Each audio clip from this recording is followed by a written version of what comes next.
काहींना वाटलं माझी राख होतीये, मात्र मी तेवढ्यात भरारी घेतली, आव्हानांपासून पळालो नाही, सकारात्मकतेने सामोरं गेलो. मुख्यमंत्री फडणवीसांचा विरोधकांना टोला.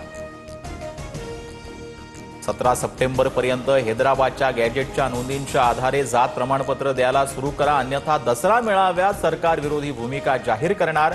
जरांगेंचा सरकारला नवा अल्टिमेटम.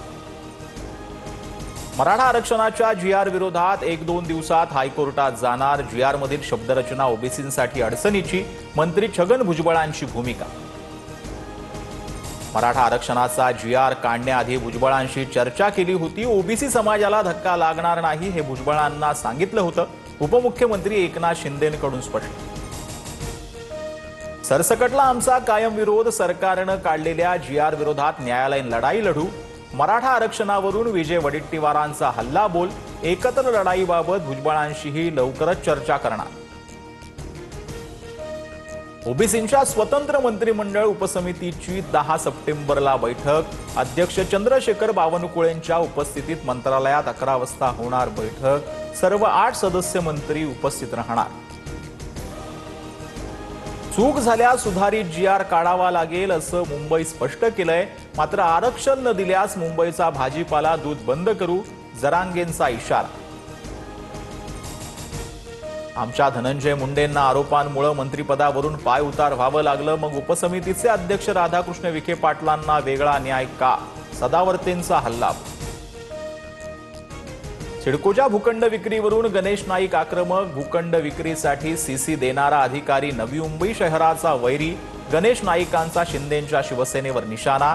संबंधित प्रकरणातील सर्व लेखाजोखा नाईक मुख्यमंत्र्यांना देणार.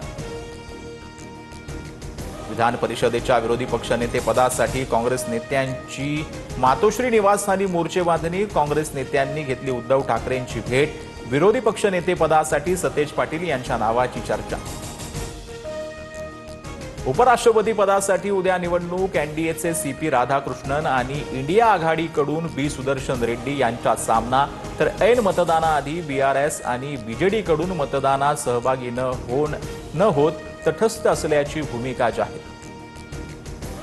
उद्धव ठाकरेंच्या मार्गदर्शनात आणि संजय राऊतांच्या नेतृत्वात उद्या खासदारांचं मतदान. सकाळी 10 वाजता खासदारांनी संसदेतील पक्ष कार्यालयात उपस्थित राहण्याच्या गटनेते अरविंद सावंतांच्या सूचना. जीएसटी सुधारणांबाबत पंतप्रधान मोदींची एनडीएच्या खासदारांवर महत्त्वाची जबाबदारी.